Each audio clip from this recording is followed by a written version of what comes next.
avec l'autorisation de son Excellence représentant les plus hautes autorités de ce pays, je dirais, chers amis, lorsqu'on dit amis, nous pensons sentiments, et nos sentiments de chefs d'entreprise vont naturellement à nos épouses et nos enfants qui sont bien souvent privés de notre présence, occupés que nous sommes à soigner nos entreprises.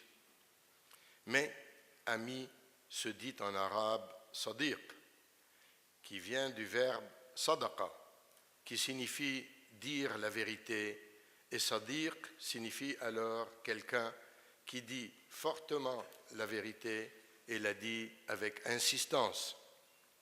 Alors la vérité est que cette conférence est le fruit d'un rêve caressé par Pierre et moi depuis près de 10 ans. Pierre évoque la construction et j'essaye d'en faire aboutir la réalisation avec des amis que je ne remercierai jamais assez. Mais aussi, la vérité est souvent simple et nous ne pouvons l'appréhender qu'en empruntant la simplicité de l'enfance. Alors aujourd'hui, dans ce pays d'éternité, où volontiers rime avec réconciliation, violence rime avec réconciliation, trouvons des vérités à nous dire et à répandre, sachant que c'est nous qui recevons les coups et que d'autres prétendent les compter. Cette conférence verra de grands hommes vous parler de grandes pensées. Mais si nous sommes ici pour nous dire des vérités que nous véhiculons ensuite vers le monde, alors permettez-moi d'en citer 2 qui ont servi de phare à 40 ans de ma vie d'industriel.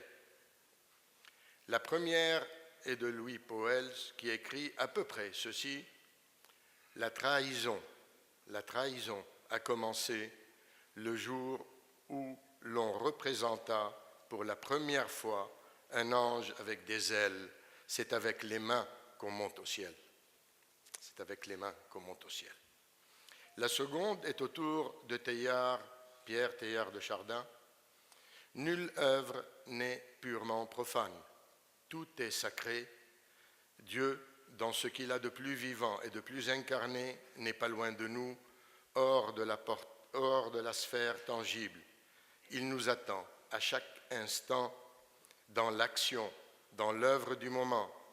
Il est en quelque manière au bout de ma plume, de mon pic, de mon pinceau, de mon aiguille, de mon cœur et de ma pensée.